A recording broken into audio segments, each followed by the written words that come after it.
Young people's experiences, ideas, choices, and preferences help shape the future of cities. This episode of the Bright Young Minds show on Future Cities Africa is with Phila Lubisi, currently a key account manager at Altron Karabina. Phila, welcome. It's great to have you on the show.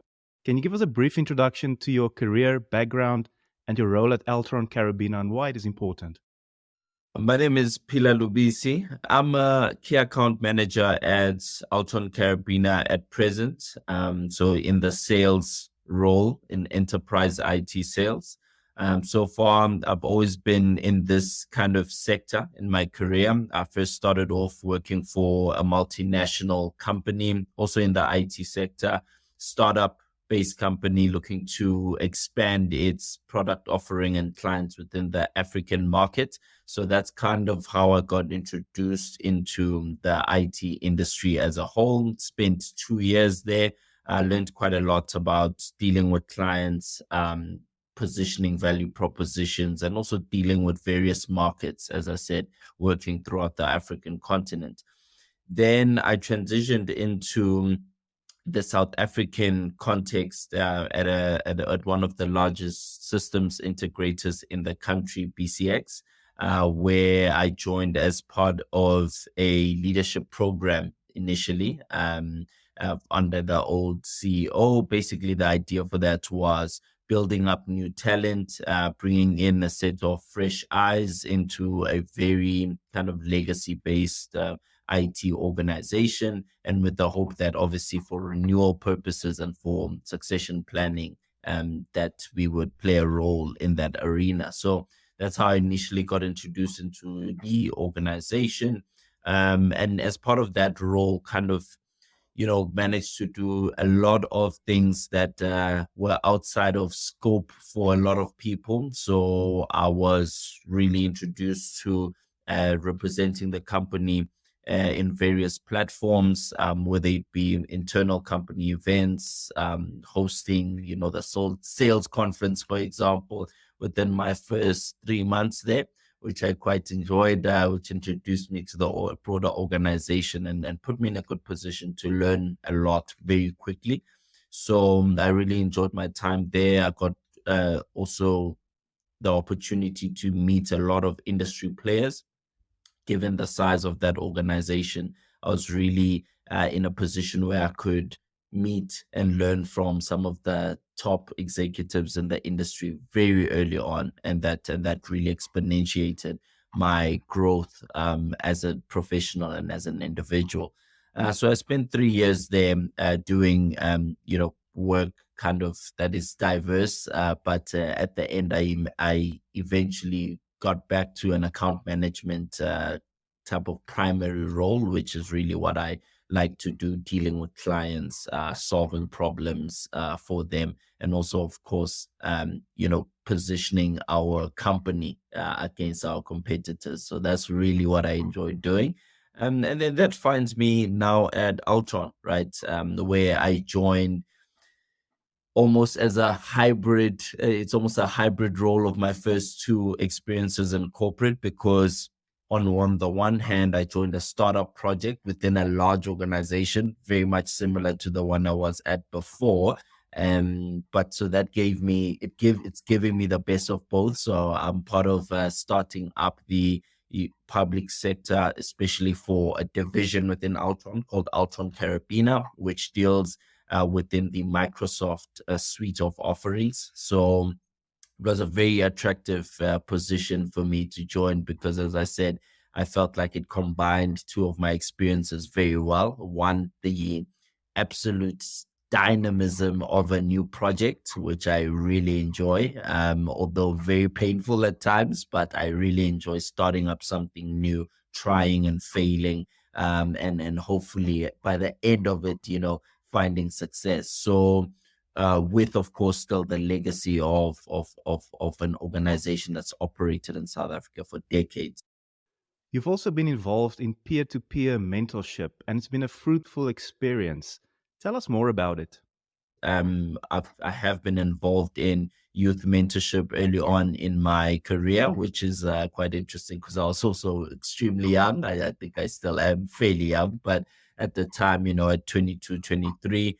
I was really interested by the idea of peer-to-peer mentorship, right? So not so much a kind of hierarchical structure to mentorship where one individual is extremely accomplished and one is a novice coming into a particular discipline or industry. I was very much, excited by the idea of can individuals who are on the same level starting up mentor each other? Can they help each other figure out how to navigate a particular space without the aid of someone who's much, much more experienced? And I think that came about simply because it's not always easy to find a mentor, especially a good one. So what most people have at their disposal, however, are peers and colleagues. So I wanted to explore that idea of saying, instead of trying to find this unicorn of a mentor who's going to just guide you through everything and who's going to like you and be important to you as a person, why not just build a friendship group where you guys can help each other grow and figuring it out as you go? And so that led to, that was kind of like a program, just an informal program that I ran with a lot of my friends from university and some of the individuals and mentees to me that I met within my role at university as chairperson of the Tech Society, right? So I got to meet a lot of students, and I decided to form this group. We'd meet once a month, share reading material, share any experiences that we might be going through, and I found that quite interesting. And it eventually led to me doing or presenting a TED talk at TEDx Pretoria in 2016, I think it was. That was published in 2017. Phila, you've attended Govtech in 2022. What are some of the key takeaways from the conversations that you've had?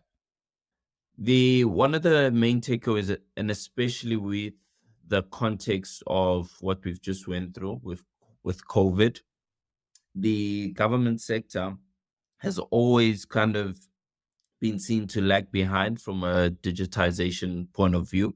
And there are reasons sometimes that underpin that. But I found that in this year's GovTech in particular, there was really a lot of conversations not started by us as partners or technology providers, but government departments and institutions. So they are coming to us and going, we have this manual process. Can we, or how can we take it to a more digital sphere, right? So that's really, I think, from a cultural point of view, one of the main shifts that I noticed within the GovTech event this year, where our clients are coming to us and saying, we want to digitize, not where we are maybe coming in and be seen to forcing products and solutions almost down their throats at times, but they are really coming up and saying, what can we digitize from our manual processes? Because some of them saw really how much they got hurt, and operations really sometimes came to a halt, given that if you needed to be in the office to get anything done, that wasn't possible within the COVID times, and no one wants to go through that again. So there's much bigger appetite for digitization of a broad, kind of scope of everyone's operations. So that's the first thing. And number two, of course, I think one of the main conversations that are also dominating is really the cloud conversation within government, which has always been a major issue from a regulatory point of view. Because for us when you are dealing with a government entity, you're dealing with citizen data or data that is sometimes sensitive to the country. So you don't want to expose yourself to being dependent on another country or jurisdiction if you are a South African entity for your data. So one of the main conversations that I think have progressed quite a lot, and in my space, it absolutely makes a lot of difference, is really having a lot of the major hyperscalers, as we call them, cloud providers, having data center presence within South Africa makes the conversation easier. So now we have shifted from an education around cloud technologies to really coming up with use cases and getting down to the nuts and bolts of how our clients can utilize cloud. Whereas a couple of years ago, it was still awaiting a lot of regulatory clarity in terms of can government institutions, for example, move certain workloads to an international cloud provider, right? Because they didn't have data center presence within the country, which again, from a product point of view, created a very limited suite of offerings for us, because with cloud computing, you are allowed to do so much more than you would be able to do within an on-premise environment. So those were the two main discussions I think I was having at this year's Govtech in particular. What are the main challenges to digitization in the public sector? What is still slowing down progress? Look, I think the first thing, well, it's a big elephant in the room, but finances, right? Budgets. We again, given that we just went through COVID and we all know the cost of living at the present moment. So the public purse is also very much compromised. So there is a budget constraint that we are operating under. So that's the first thing, and of course, trying to find ways to kind of ask for that budget and plan is proving a challenge.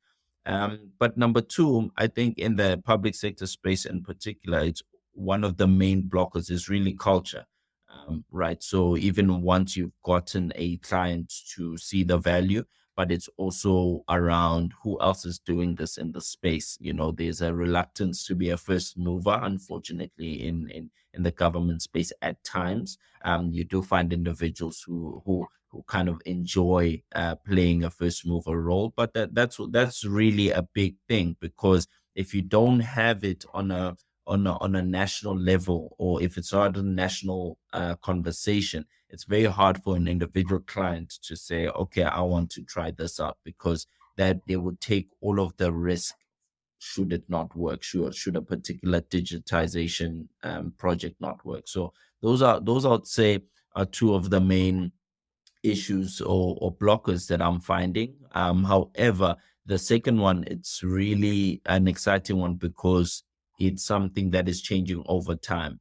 And I find that sometimes it helps when you're speaking to a forum of IT professionals, like let's say at a GovTech, where it's not a one-to-one and one individual taking that risk, but we are able to have a industry conversation. We're able to all ideate collectively and say, this is the new way of doing things potentially, and then everyone can buy in at one time. So the second one, I think it's really a matter of time before it eases up and changes. And of course, we are coming up to elections, for example, and at this point, there will also be another opportunity for new technologies for us to explore how can new technologies assist in the electoral process, and government departments are very willing to hear us out. So I think this particular year will prove very interesting in the IT space leading up to the next national elections. So that's one of my, I would say, main predictions for 2023. I think we will see a lot of digitization, especially as it relates to citizen engagement and engagement with voters. I think for the first time in a very long time, we will see, and I think we saw it in the US in 2008 with Barack Obama running, how he used social media, for example, right? I think in the South African context, I really, based on the conversations that I'm seeing, we will see a lot of digitally managed kind of, whether it's campaigns or regional initiatives. I think this year will be for South Africa a really breakthrough year in how we engage with citizens. What is your approach to continuous learning and staying relevant in the workplace, and how can youth remain hopeful of the future? Yeah, so I think the first thing that I've done is you really have to be intentional about your learning. You have to, if you're someone who likes to be organized, you have to book it in, right? So for me, as an example, there's no at no point am I not reading something, right? So my approach is really I like reading books simply because it allows me to drill down in any particular topic. I like to have a broad understanding. And of course, from a day to day point of view, the nice thing about being in 2023 is that there's so much material, easy to consume material that gives you almost quick fixes and keeps you energized and learning every day. This is one of them, right? Podcasts is something I consume a lot. Find the right podcast that's more on a daily kind of routine. You know, when you're at work, on your lunch break, you watch a little podcast, you watch a little 5 to 10 minute video. Those things really add up when you look at a 12-month, 24-month span. But again, for me, my approach is have those bite-sized chunks, those continuous kind of pieces of content that you consume, but go levels deeper. You're right, because it's not useful also to, I feel at least, to know too a little about a lot of things. Try to also know a lot about a few things, right? So which is why I really enjoy reading books, whether it's politics, I'll go on a run. Maybe I'll buy three books, political books, and I'll just work through those. And once I finish those, I go on to the next topic. Could be maybe leadership, business leadership. You buy three books, you drill down. And as I said, in the meantime, you're still consuming that content on a daily basis. So just keep you energized, keep your mind thinking, keep your mind active, because that's very important. So you speak about being hopeful, right? These are the things that keep you hopeful, because if you're just sitting in the current state and you're not learning and you're not feeling energized, it's very easy to go into a state of depression. So you always have to be very offensive around this, be on the offense, and make it a conscious thing to really be excited and always looking forward into the future. But I think to just wrap up, to reiterate the point around knowing a lot about a few things is super key, because that's for me in my career absolutely been my strategy on how to stay relevant.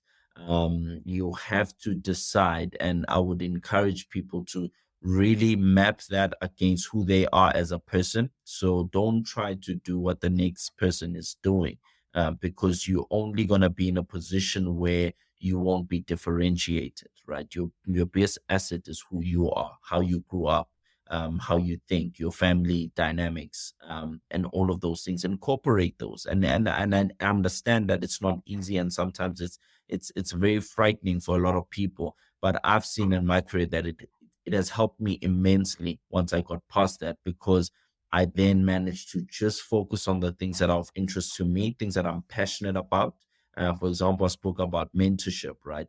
Reason why I'm passionate about mentorship is because I never had access to mentorship, right? And mentors, good mentors. I never had those. So those are things, that's a direct correlation between who I am as a person and also what I chose to focus on and be passionate about and also learn about, because I didn't just talk about it or whatever. I read about it. I really studied it. So that's what I would encourage people to do. And that's our approach that has absolutely worked for me. And it's one that I'll continue to employ. Phila, how as a young South African are you currently making sense of everything that's going on in the country and in the world? And how do you stay sane? Phew. Look, my approach is always, learning first. So as I said, stay informed. This is absolutely key. And in today's world, I think it's even more important, because you want to build your own point of reference, right? Um, when you just consume what is out there in the media without a lot of understanding and insight, that also is not helpful, right? So, because it's also peppered with a whole lot of agendas. So that's the first thing. Stay informed, know what's happening, but always with the aim of having a inquisitive and questioning mind, right?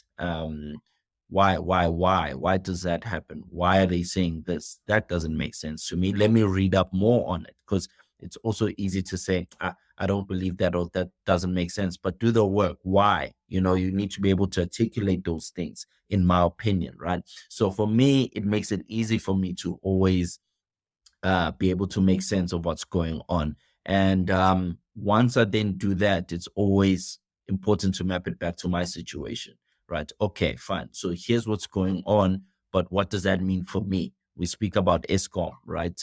As an example, the power utility. Read up on what are actually the problems. Why is this? How did this problem come to be, right? Why is it not being solved? Right? And everyone can have a different opinion. Who are the stakeholders, right? The politicians, the ESCOM CEO. We saw what just happened now with the ESCOM CEO after, surviving essentially a poison attack that was meant to, murder him. And what does that mean for us as young South Africans? What does that mean for South Africa?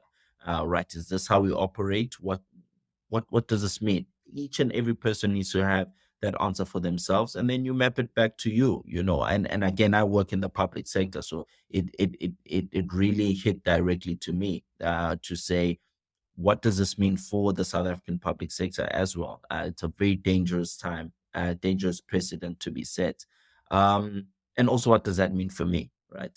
Do I have political aspirations? Maybe I'm just making an example. And if you do, you need to be very well understanding of the environment that you might be entering yourself into, right? And what would you do differently and bring into that environment? So for me, to simply answer your question, making sense of this requires effort, and it requires learning, and it requires you to sit down and plan and really think about things. And yeah, and then from there, hopefully, if you can match it with certain actions, and that could mean, researching on the power issue to say, if I'm going to start a business, what are some of the considerations that I need to have? Green energy, alternative forms of energy. So it creates opportunities in and of itself if you do think about it, and be willing to make the actions that need to be taken or can be taken on the back of that exercise. So yeah, for me, I'm just a guy who likes learning. So I always start there to say, I will not move until I understand something. So yeah, that's my approach. In closing, what is your vision for the future of cities? What would you like to see, and how do we get there?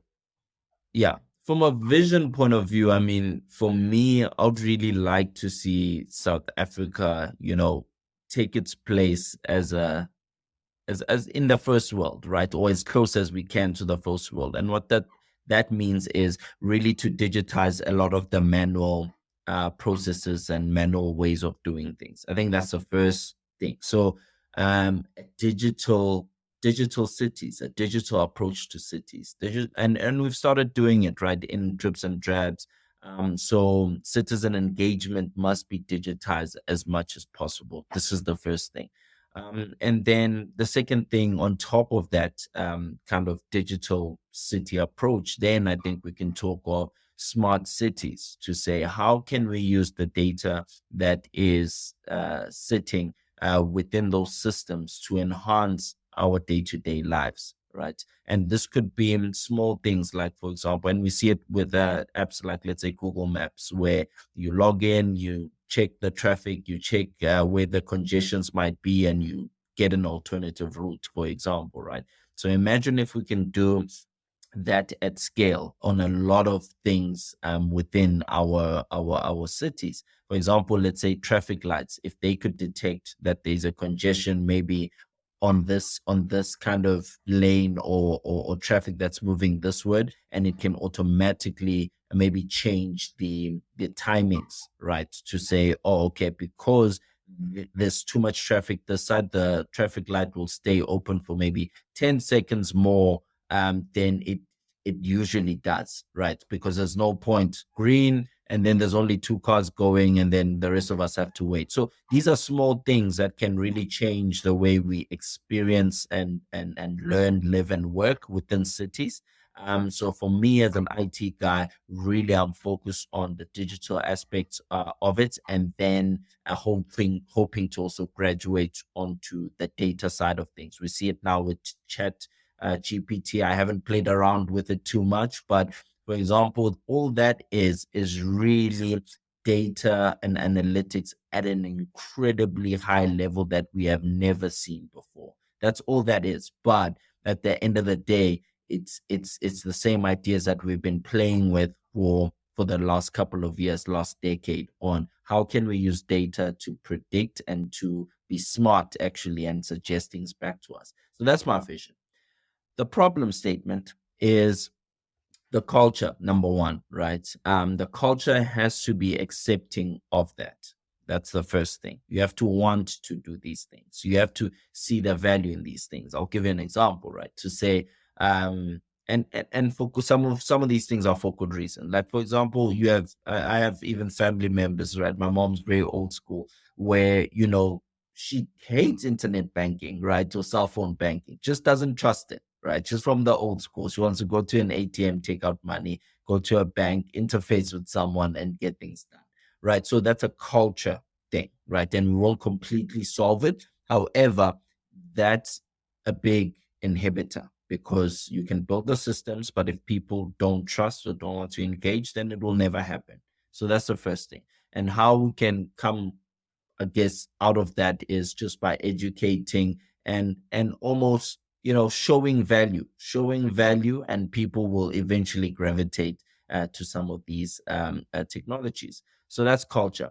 But number two, finances, right? So it doesn't help that we're in the position that we're in as a country. I don't think we're in a healthy financial position, but hopefully that will turn around. So working together, and if we take care of the money as well and reinvest it into the right projects, it will absolutely assist us going forward. So at the moment, the finances are an issue, and linked to the finances in South Africa and actually a lot of countries around the world, corruption, right? Because you might have the money, but does it get to the people? So corruption for us is a big deal, big problem. For Africa, as especially as a whole, we do have a culture problem as it relates to corruption. So we have to attack that heads on, or continue to attack that. And unfortunately, it doesn't help that even our president at the moment is accused. So think about it this way: we've had in South Africa, if I'm excluding Kgalema Motlanthe, we've had 4 presidents, right? Nelson Mandela, Thabo Mbeki, Jacob Zuma, Cyril Ramaphosa, right? 2 of those, the immediate 2, have faced, quite a lot of scrutiny from a corruption perspective. This doesn't help, right? So maybe that leads me to the last problem, last element that's an inhibitor: leadership, lack of leadership from the private sector business side, as well as the politics, right? The political parties. And for this to work, you need both sides working together, because the government is the custodian of the people and the country. And, the private sector plays a key role in any economy, right? So you need those two working together. So we do have a leadership vacuum. Now, how do we fix that? Lastly, I'm going to start from the back, working forward. I can only speak from where I'm seeing things, from my generation, the youngsters coming up. We do have a responsibility to get better, and it doesn't happen automatically. I always find this funny when it's like, the youngsters will fix everything. They can, but it doesn't mean they will, because it's not automatic, right? So we need to do a lot of work, keep reading, keep learning, keep understanding where the problems are. Why is this happening in South Africa? And we need to be committed to then being the changes. And it starts in our own circles of influence. And then, I don't know where it goes from there, but I would like to think, if you build a good enough base of individuals who are good, want to do good, in time, the country will reap its benefits. So that's the leadership thing. That's how you solve that. You solve that through education. You solve that over time through young people building an agenda of their own and executing, most importantly. So for us not to make the same mistakes that our forefathers or those that came before us made. And then also that leads into corruption, because that's the values thing. We have to build the right values, stop rewarding behaviors like that, right? Stop celebrating individuals who are corrupt, individuals who are stealing from our people. For as long as we continue to do that, we'll not fix this. It's really as simple as that, and as brutal as that, and it has to be. So we as the young people, or whoever actually cares to change, needs to be part of that process. And in South Africa, in too many sectors, corruption is the norm, and we need to stand up against that. And sometimes that means, as an individual, taking a sacrifice and pain within yourself. But we need to justify that through our values. If your values dictate that, then you would be willing to do that. So that's the corruption side. And then I think if we do that, if we continue to work hard, have the right people in right places in the private sector, government sector, together with the right values, it will fix the finances going forward. Because South Africa, there's no reason why South Africa should be in the position that it is in financially. We have good universities. Maybe the high school and primary school system needs a lot of work, but I think with some money thrown at it and the right people, we could change that around. But we have good universities, we have a good judicial system, good finance system. So there's a lot going for us. We just need to execute really well over time. And I think then the financial health of the country will come back to life. We've seen it throughout the world happen. So we have to keep faith there. So yeah, I think that's for me really my view on the world. But yeah, I'm excited, and I think we can do it. A big thank you to Phila Lubisi for this insightful conversation on the Bright Young Minds show on Future Cities Africa. Youth is the future of African cities.